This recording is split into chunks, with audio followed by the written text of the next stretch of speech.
eligen una mujer. Una vez, dando esta charla en forma presencial, les pregunté, ¿los delincuentes qué eligen? ¿Un hombre o una mujer para secuestrar? En un secuestro express, ¿no? Hablando del secuestro express. Y muchos dijeron el hombre, o, viste, un auto bueno y vino un hombre bien vestido. No, te explico por qué. Los delincuentes, los captores, no sé de dónde sacan tanta información, porque algunos son muy inteligentes, ¿no? Son tipos que verdaderamente piensan un secuestro, pero después tenés los drogones que como hacen al voleo, ese, ¡pum!, se lo llevan. No saben, no hubo inteligencia previa, no saben si verdaderamente tiene dinero, si ese auto es de otro familiar, amigo, si ellos son pobres. ¿Por qué? Porque puede ser que no haya disponibilidad inmediata de efectivo. Pero el otro problema que existe es que si secuestras a un hombre y vos decís, pero secuestras a una mujer, ¿por qué? Porque es más débil, más fácil. No, hay una idea concebida entre los delincuentes, secuestradores y captores, que es de que si secuestras al hombre, existe la posibilidad de que el hombre sea el que maneje el dinero de la casa. O sea, no el dinero que tenés en tu casa para las compras, sino el dinero bancario, que la mujer no se dedique. ¿Y cuál es el problema? El problema es que tienen que llamar a un tercero para preguntarle cómo hacen para pagar. ¿Y cuál es el problema? Que cuando un tercero se entera, ese tercero es más frío porque no es su familiar directo y le aconseja la denuncia y la intervención de la policía. Entonces, para evitar todo eso, secuestran a una mujer. Esa mujer la tienen retenida, el marido sabe dónde está el dinero, si no lo tiene en su casa, sabe cómo sacarlo del banco, y paga. Es por eso.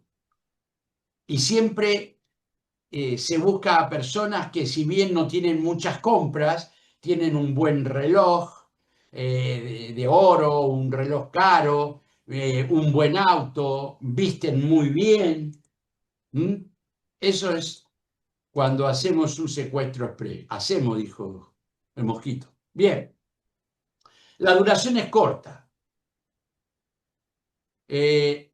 La víctima está privada horas, incluso minutos.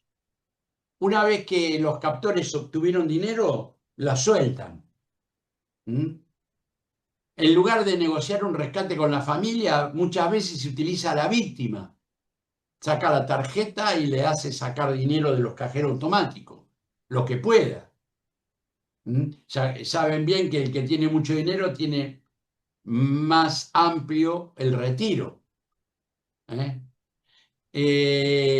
Los delincuentes suelen forzar a la víctima a moverse a varios lugares, cajeros automáticos, puntos de venta o inclusive a sus propios hogares o negocios para maximizar la cantidad de dinero robado por el máximo. El proceso de un secuestro express generalmente sigue estos pasos. Captura. La víctima es interceptada, a menudo en su vehículo al salir de un banco o en zonas de alto riesgo. Cuando sale de un banco, también se denominan salideras bancarias. Bien, hay movilización y coacción. Se fuerza a la víctima a entregar sus tarjetas de débito, crédito y las claves de seguridad. No solamente retiran, sino que compran. ¿Por qué? Una vez que pudieron retirar la suma, monto máximo por cajero, lo que hacen es ir de compras. Ustedes saben que hay muchas veces, que los secuestradores en el secuestro express secuestran en horas de la mañana. ¿Por qué? Porque es horario bancario. Y si ellos valoran de que está muy asustada la persona, en ventanilla puede retirar todo lo que quiera y hay un monto máximo, pero es muy superior al del cajero automático. ¿Mm?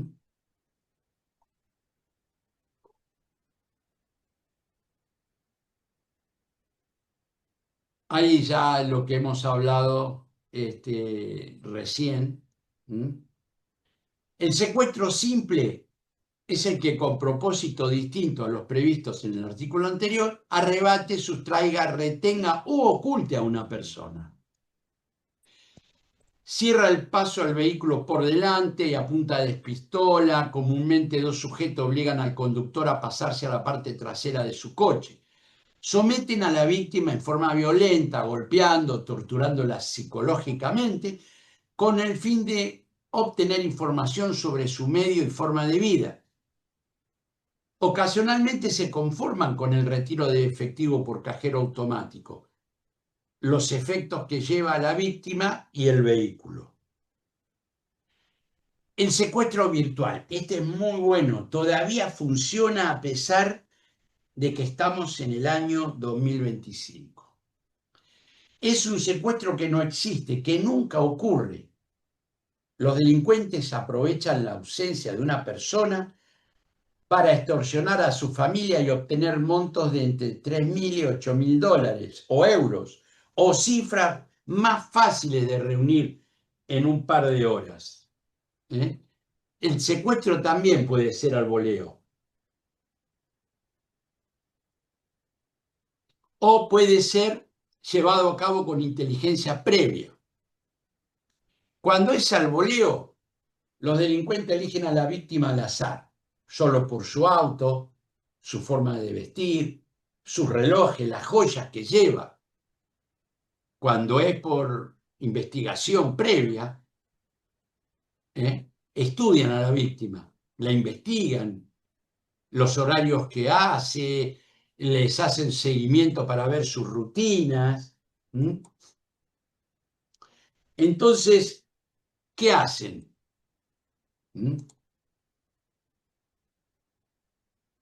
¿Qué hacen? Lo que hacen con el secuestro virtual es convertir a la persona en un secuestrado cuando verdaderamente está completamente libre. ¿Cómo lo logran? Esta gente lo que hace es pararse en grandes galerías comerciales, donde hay cines, ¿m? Y le hacen una entrevista para un concurso, un sorteo de un teléfono móvil de alta gama, y para ello le preguntan todos sus datos personales, todos. ¿Mm? ¿Quieren descansar unos minutos?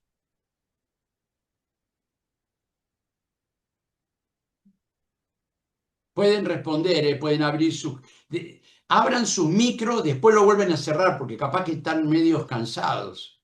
¿O quieren descansar unos minutos o para siempre? No, está excelente, está muy interesante. No hay problema, yo Continuamos. puedo seguir. Gracias. Bien, Yo, Por mí no hay Ernesto, problema, por mi de 10, parte, de 10. bien. adelante. Seguimos. Gracias.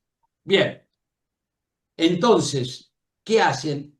Hacen una entrevista y casi siempre eligen pareja, una pareja joven, ¿no? Entonces están en las escalinatas que van directamente al cine después que sacaron la entrada. Y le hacen una entrevista y le muestran los teléfonos, le dicen son los que se van a sortear. Al final de la película ya se va a saber quién se lo sacó. Entonces no pierden nada los jóvenes y dicen, vamos. Y le empiezan a preguntar nombre y apellido completo, ¿Nos datos, escucha? con quién, sí, Ahí está. con quién viven, eh, quiénes están en su casa, si hay enfermos. Bueno, le sacan el número de teléfono de la casa. Una vez que le sacan todos esos datos y le hacen firmar un papel diciéndole que están en el sorteo, le dicen que por respeto deben pagar el teléfono. ¿Mm? Deben apagar el teléfono para no molestar durante la proyección de la película. Entonces, ¿qué hacen los delincuentes con esto? Lo que dure la película tienen tiempo para extorsionar a la familia. ¿Por qué? ¿Qué hace un familiar cuando se entera que lo llaman y le dicen que tiene un hijo o un familiar directo secuestrado? Con otro familiar al lado lo hacen llamar. Y en este caso tiene el teléfono apagado. Entonces, ¿qué hace el delincuente que pide el dinero? El extorsionador, porque es una extorsión. Le describe cómo es el chico y cómo está vestido, ¿no? Y claro, le da datos que son reales y entonces deciden pagar un rescate de disponibilidad que tengan. La disponibilidad que tengan. ¿Tenés 1.000 euros? Bueno, te espero en tal lado. ¿Tenés 2 millones de pesos argentinos? Bueno, te espero en tal lado. Cobran y se van, nunca sueltan a nadie porque están en el cine. Cuando vuelve el hijo a su casa, los padres lo abrazan, los familiares, y le dicen, te soltaron. ¿De dónde? Dice. Dice, ¿estaba secuestrado? No, estaba en el cine. Eso es un secuestro virtual. Eso se había puesto de moda en Argentina hace unos años y acá también estuvo, en España, cometido por parte de presos. Los presos hacían secuestros virtuales, pero era increíble porque llamaban y decían, tengo a tu hijo. Y dice, mi hijo está acá. Hasta que enganchaban a alguien y le seguía el juego porque no lo tenía el hijo ahí. Ni forma de comunicarse, ni nada. ¿Qué es lo que pedían los presos? Los presos pedían tarjetas de teléfono prepagas, ¿no? ¿Qué hacían? Las tarjetas las cargaban y después las prendían fuego en la cárcel. ¿Cómo se combatió eso en la República Argentina? Cuando llamaban de una unidad penitenciaria y sonaba el teléfono en una casa de familia, atendían y le atienden actualmente, pasa eso, y le dicen, está recibiendo una llamada de la unidad penal número 8 de Dolores, si usted tiene algún familiar o interés, atienda, si no, cuelgue. Entonces, ¿qué pasa? A vos te decían que te están llamando de la cárcel y vos no tenés a nadie en la cárcel. ¿Ok? El secuestro político y religioso siempre busca chantajear al gobierno. Presiona, lo utilizan los grupos subversivos, los narcotraficantes. Teniendo en cuenta los fines que persiguen los delincuentes, la idea puede surgir por causas políticas o económicas. Y para ello escogen como víctima a aquella persona que les pueda dejar los mejores dividendos y ofrecer garantías en cuanto a la reserva del ilícito. ¿Por qué? Porque muchas veces cuando hay secuestros virtuales o secuestro express, nadie denuncia, nadie.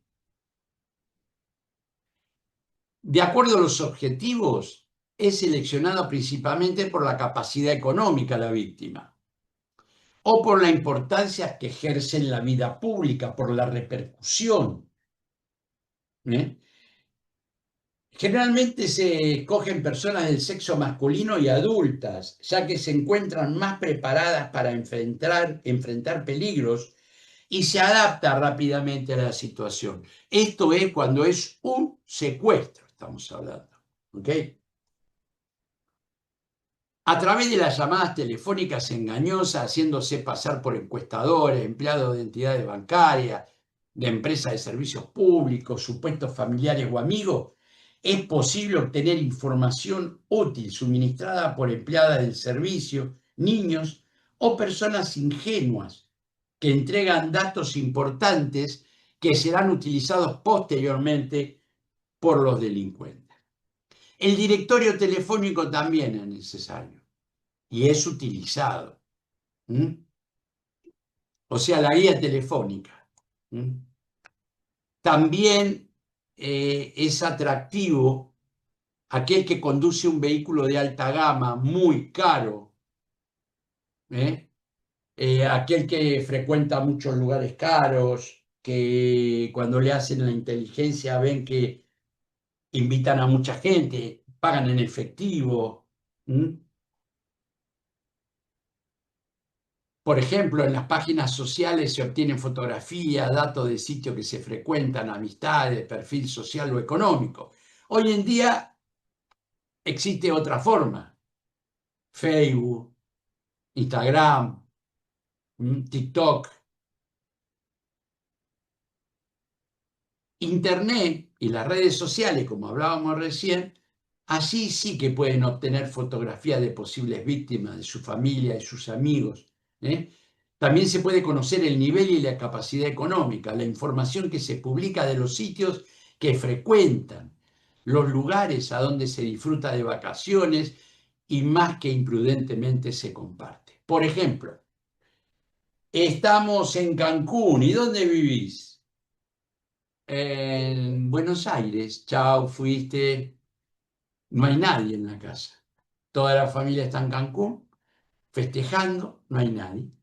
Eso es una buena información para ir a robar. ¿Ok?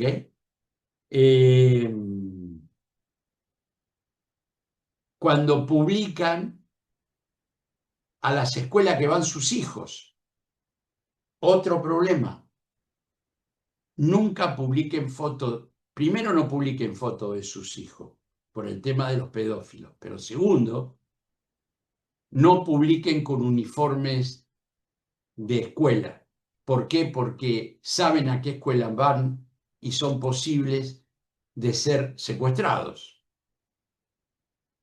Hay que ser discreto en Internet. Es casi imposible. Es casi imposible, fíjense. En mi caso también, es imposible. Nosotros no somos discretos en nuestra vida digital, pero tratamos de no colocar nuestra familia en Internet. Uno sí, pero nuestras familias no. La discreción es igual que la caridad, empieza por uno mismo.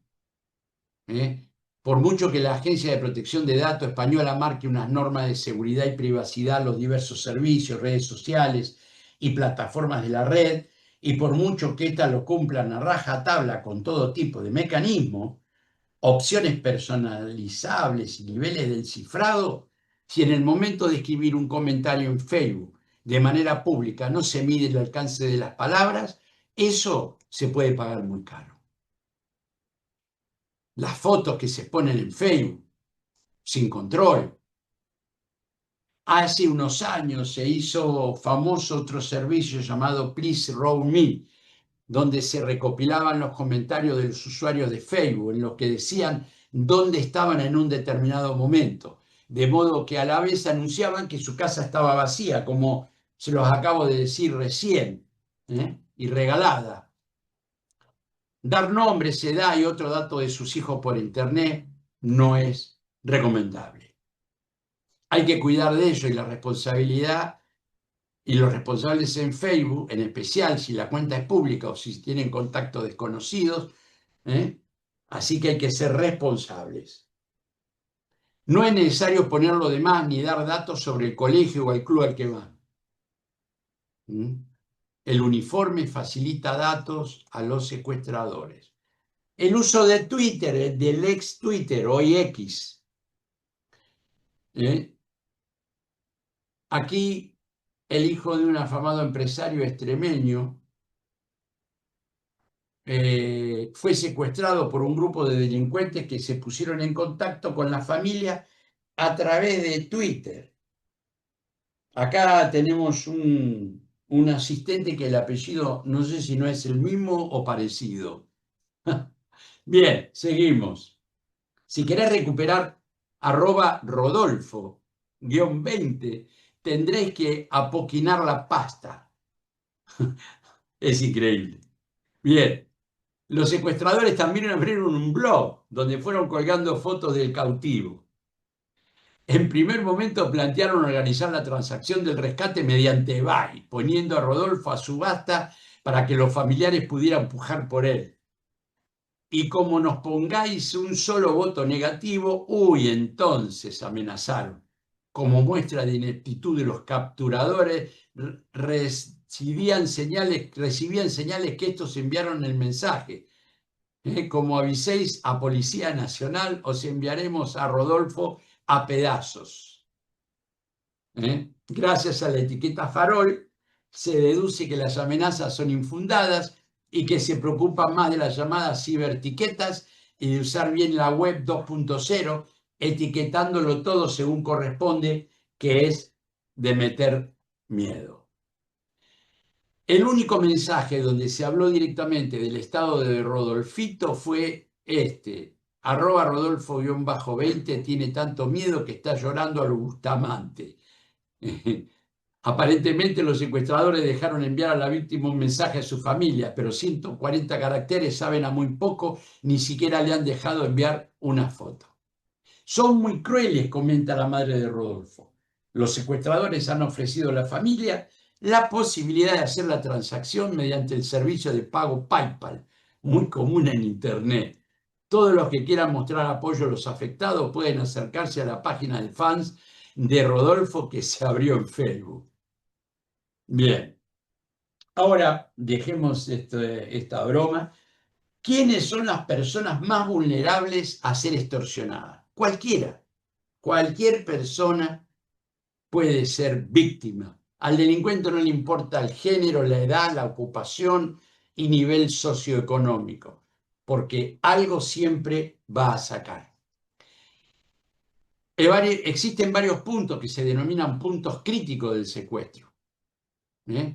Los puntos críticos son el domicilio particular, el lugar de trabajo, en circunstancia en que realice un viaje y el desplazamiento que hay de su domicilio al trabajo y del trabajo a su domicilio.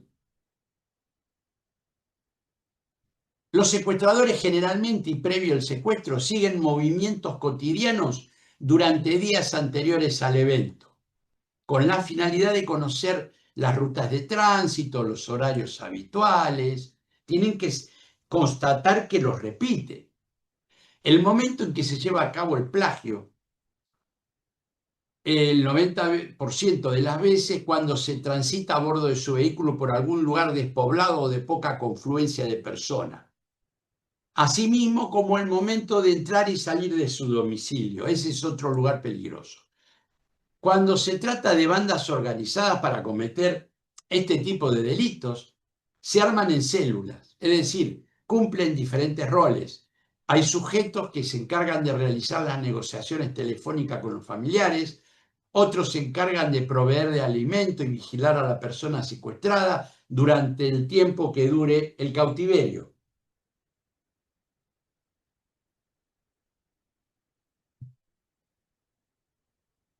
Así como otros intervienen en el momento de interceptarla y trasladarla, donde se mantendrá en cautiverio, lugar que en ocasiones es cambiado con el fin de distraer la atención de las autoridades en caso de que se haya denunciado el hecho. Es decir, cambian del lugar donde tienen el secuestrado por la duda si hay alguna filtración. El secuestro se planifica igual que una operación policial cuando tenemos que ingresar a un domicilio. Es importante la planificación para los delincuentes. Como dijimos, inteligencia, seguimientos, distancia de un trabajo a su casa, horas de recorrido, si va al gimnasio, ¿qué es lo que hace? Una vez que seleccionaron la víctima, ¿eh? Los delincuentes se dedican a observar y recolectar esta información: lugar de la residencia, lugar de trabajo y hora de salida de la residencia. O sea, es su casa, no hablamos de residencia. Ruta de desplazamiento entre la residencia y el lugar de trabajo. Hora de ingreso al sitio de trabajo. Lugar de estacionamiento del vehículo. Trayecto recorrido a pie y lugares que acostumbra a visitar dentro de su horario de trabajo. ¿Quiénes lo acompañan? ¿Cuándo vuelve a su casa y cuáles son las rutas? ¿Cuál es su diversión? ¿Qué días y qué horas? ¿Qué es lo que hace los fines de semana? ¿Posee mucho dinero? ¿Tiene casas? Y si tiene facilidad para obtener dinero líquido, ya sea con venta de propiedades, créditos bancarios o préstamos de terceros. En este caso, estamos hablando de un cautiverio que, no sé, porque a no ser que la información, la inteligencia de los captores sea de que están haciendo una transacción de venta de inmueble, publicar un inmueble y buscar, creo que se mueren de viejo, ¿viste? Los capturados, las víctimas. Sobre los datos obtenidos en la recolección de información sobre la víctima se establece el plan: día y hora, lugar del secuestro, número de participantes y sus funciones, vehículo y armas necesarias, lugar de reclusión, es donde lo tienen guardada la víctima. Tienen que observar y prever una ruta de escape, de donde ellos están haciendo las transacciones. Tienen que tener una manera de avisar a los familiares. Hay una suma de dinero que exigen, el tiempo y la particularidad de la negociación, cuál es el lugar para la entrega del dinero, cuál es el lugar para la liberación del secuestrado, las actividades innecesarias a la conclusión del trabajo. Pero ya llegamos al día de la ejecución del plan. Todo eso, el día, depende de las mejores posibilidades observadas en la preparación del plan. Es decir, hicimos un seguimiento y decidimos dónde, cómo y cuándo secuestrarlo. Por lo general se escogen los días hábiles intermedios o en aquellos en que la fuerza pública esté ocupada, que no haya tanto ocio. Excepcionalmente, en un primer intento se realiza el secuestro. El factor seguridad propia de la víctima o circunstancias no favorables a los delincuentes posterga la acción. En las áreas urbanas son seleccionadas por lo general las horas nocturnas, concretamente al término de la jornada de trabajo o en las primeras horas del día. Nosotros en las horas del día lo que hacíamos era irrumpir, no cuando secuestrábamos, quiero decir, cuando recuperábamos al rehén, al captor, y lo que hacíamos era ingresar en horas de la mañana, las 5 de la mañana, que es la hora que casi siempre podemos hacer los allanamientos. Y ellos lo que hacen es secuestrar, a no ser que sean organizaciones muy fuertes, pero las bandas comunes prefieren secuestrar de noche, para que no haya tanta gente mirando.